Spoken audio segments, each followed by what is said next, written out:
No turkey, however bloated and stupid, could ever be big enough to convey the mesmerizing awfulness of Amazon's billion-dollar Tolkien epic. Oh man. Rings of Power review. Amazon's prequel is kind of a catastrophe. Lord of the Rings of Power is a beautiful, banal boredom. These are just a smattering of the reviews that are coming in around the Rings of Power. It is everything we hoped it would be in terms of a train wreck. I'm Tim Anderson, aka Renfail, the bearded dwarven princess, and this morning we are reading through some of the early reviews around Rings of Power, including a ravaging review from Jeff Bezos' own publication, The Washington Post, which says that this is a train wreck. Oh man, this is amazing. We knew it was coming, ladies and gentlemen. We knew it. We suspected it. Some of us held out a little bit of a hope. And of course, I'll still reserve final judgment until I watch the actual episode, the first episodes anyway. But it's not looking good, everybody. So let's just dive in this morning because I already had one video come out this morning. I don't think I've ever done two in one day. But after I released my video talking about the other reviews, people started giving me these really bad reviews, and it was like, oh my god, we actually need to cover this now. So here we go. We're diving in. Uh, this is Christopher Stevens over at the Daily Mail. It says no turkey, however bloated and stupid, could ever be big enough to convey the mesmerizing awfulness of Amazon's billion-dollar Tolkien epic. Oh my god. Turkey is not the word. It's a disaster dragon, plucked, spatchcocked with a tankard of Paxo stuffed up its fundament, roasted and served with soggy sprites. It said it's staggeringly bad, so staggeringly bad, it's hilarious. Everything about it is ill-judged to a spectacular extreme. From a cliche-laden script, the dire acting, the leaden pace, the sheer inconsistency and confusion as it lurches between styles. Where do we start? Oh my god.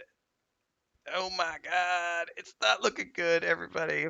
Oh, what's interesting about all of these reviews, if you read through them, they all say that it is a spectacle in terms of it looks amazing visually. All of the money that they have spent is on screen in full display. This is high definition. But the writing, the storytelling, the acting, all of it is being savaged across the board by these publications. This is. There's no doubt we can see the budget. It casts a throbbing glow over the screen like a chest full of gold. Ultra high definition computer graphics paint ivory cities and mountain passes and conjure gigantic monsters in palaces of dark magic. Oh, but magnificent visuals are meaningless if no one knows who the audience is meant to be, and it is impossible to guess whether the Rings of Power is meant for children, for hardcore fans, or for general viewers because it fails them all. So this is the Daily Mail, but to be fair, we should look at other sources, right? So that we're not accused of cherry picking our data. Okay. Let's go over to Entertainment Weekly, which, by the way, has been giving all sorts of sponsored reviews and sponsored posts around this show for the past few weeks. By the way, guys, if I look distracted, it's because I've got Lucas down here. He's being a big love bug baby this morning. He's usually behind me. He was on the bed, which is why I have the cat sheets there, but now he's down here listening to me ravage the rings of time. I'm not the one, buddy. Oh, by the way, this is the perfect moment before we get into the next one. If you like what you see here today, don't forget to like, subscribe, and hit the bell icon to get updates like this delivered to you in the future as I continue to review the Rings of Power. Don't forget, I also do the Mondays in Middle Earth show every Monday at 11 a.m. Central as we read through The Hobbit, Lord of the Rings, and the Silmarillion, re-educating ourselves on all the things related to Tolkien because I haven't read the books in 20 years and the internet's advanced a lot since then. And of course, don't forget if you want to support the channel, you can drop a super thanks down below. Join as a member of the Adventurers Guild down there for $2.99 a month, or you can tune into a live stream where you can drop super chats and stickers while I play MMORPGs, RPGs, and other games. And of course, there's also patreon.com/wandering hermits where I'm building a 5th edition tabletop world along with a point and click adventure game and a book series with my brother and my wife and some of our friends. So, getting back to the reviews here, Entertainment Weekly had lots of sponsored posts for them, and even they are saying it's a catastrophe. Said there are ways to do a prequel, and it does them all wrong. It takes 6 or 7 things everyone remembers from the famous movie trilogy, adds a water tank, makes nobody fun, teases mysteries that aren't mysteries, and sends the best character on a pointless detour, with Galadriel spending the premiere telling people to worry about Sauron In response, people tell her, "Don't worry about Sauron. That's 1 hour down, 7 to go this season, right? Sound like $1 billion yet?" Oh, this is amazing. Um,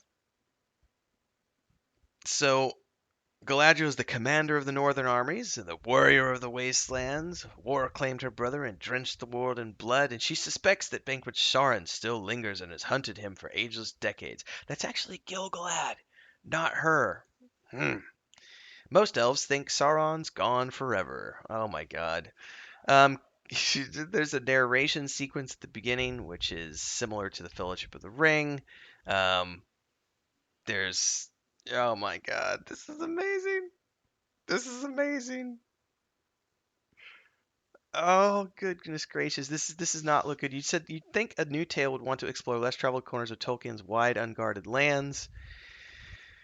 And while it does conjure the elves' previously unseen homeland Valinor, it does it in embarrassing ways. First, it's a babbling brook where cute kids frolic, and then it's a heavenly light ray pouring out of parting clouds, which is almost a Monty Python special effect. And that's before one person decides, against the furthest stretch of fantasy logic, to swim across an ocean. Says otherwise, the first 2 hours stick to seen it before places and boring situations.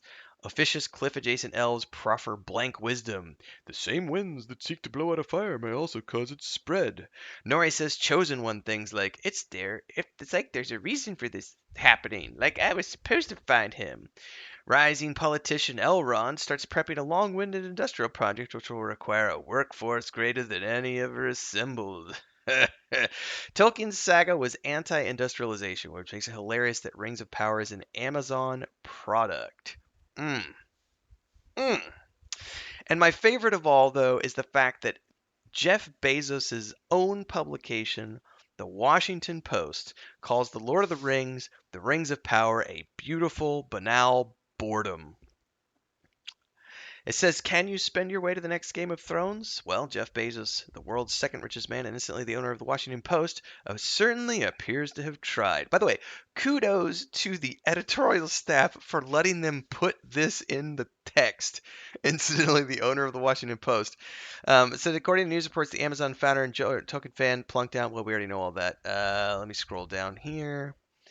Whereas they're comparing this to Game of Thrones House of Dragons prequel. It says, whereas the Westeros drama plays up parents show penchant for shock, pulp, and gore, this Middle Earth saga, in line with Jackson's adaptations, is more family-friendly. Talks about the war between the elves and the orcs. But it says it is a copious and choppily edited action in the first 2 episodes that is bloodless and computer effects driven. Um, oh, man.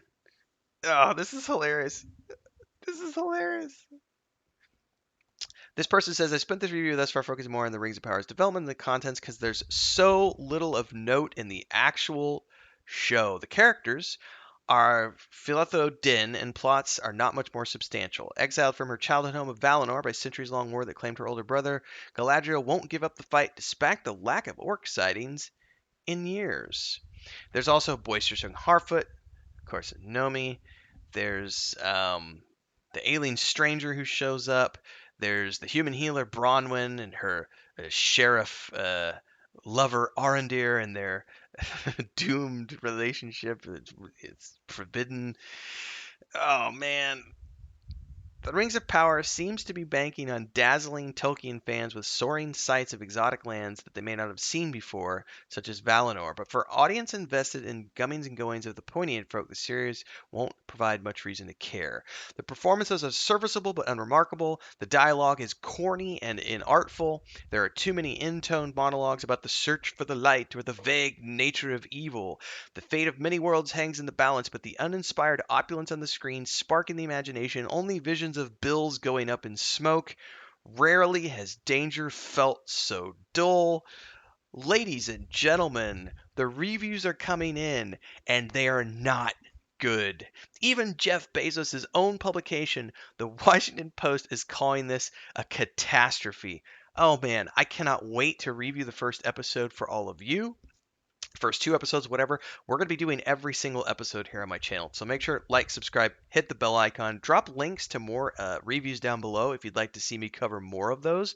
Thanks to those of you who've been following along and supporting the channel so far since we started doing the Rings of Power show all the way back in February. Can't wait to see what other reviews come in. Until then, everybody, and don't forget, tomorrow we've got the episode coming to it, so we'll be reviewing soon. Can't wait.